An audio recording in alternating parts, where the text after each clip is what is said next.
एक शिव भक्त था, वो बहुत गरीब था।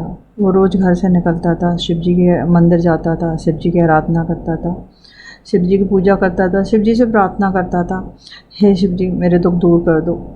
उसको बहुत परेशानियाँ होती थी, वो बहुत ही गरीब था। जब वो वहाँ से निकलता था तो वो नीचे देखता हुआ जाता था कि शायद उसको रास्ते में कुछ पड़ा हुआ मिल जाए जिससे उसका भाग्य बदल जाए, जिसके उसके दिन बदल जाए, उसका कुछ भला हो जाए। वो उदास घर पहुंच जाता था खाली हाथ, उसका मन बड़ा दुखी रहता था। वो रोज़ अपने घर से निकलता। एक दिन वो जब मंदिर पहुंचा, पार्वती जी ने शिव जी से बोला, हे नाथ, ये आपका इतना बड़ा भक्त है, ये इतना गरीब है, इतने कष्ट में है, आप इसके कष्ट दूर क्यों नहीं करते? तो शिव जी ने कहा, ये तो भाग्य का खेल है, कर्मों का खेल है। तो जो इंसान जैसे कर्म करता है उसका भाग्य वैसा ही बनता है। अगर ये ऐसा भाग्य लेके पैदा हुआ है तो मैं इसमें कुछ नहीं कर सकता। वो कहते, पार्वती जी ने शिव जी से बोला, हे नाथ, आप सब कुछ कर सकते हैं, ये आपका एक भक्त है, ये आपसे इतनी विनती करता है, आपको इसकी सुननी चाहिए। आप बहुत कुछ ना सही तो कुछ तो कर दीजिएगा। पार्वती जी ने शिव जी के साथ हठ किया।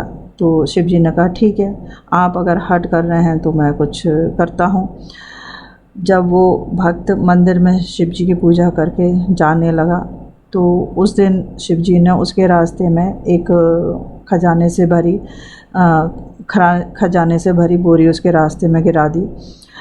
मगर किस्मत इसी को कहते हैं। उस दिन जब वो मंदिर से निकला तो वो नीचे देखता हुआ नहीं निकला, आसमान की तरफ देखता हुआ निकला और बोला, हे भगवान, मैंने तेरी इतनी आराधना की, तुझको मेरे ऊपर कभी तरस नहीं आया, तुम सबकी सुनते हो, तुमने मेरी नहीं सुनी। और वो बोरी के पास से आसमान को देखता हुआ निकल गया।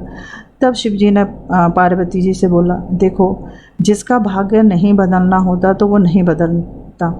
आज अगर ये हमेशा ये नीचे देख के चलता था, आज अगर ये नीचे देख के चलता तो इसके कष्ट दूर हो जाते, लेकिन ये आज आसमान को देखता हुआ मेरे से शिकायत करता हुआ गया, इससे इसके कष्ट दूर नहीं हुए।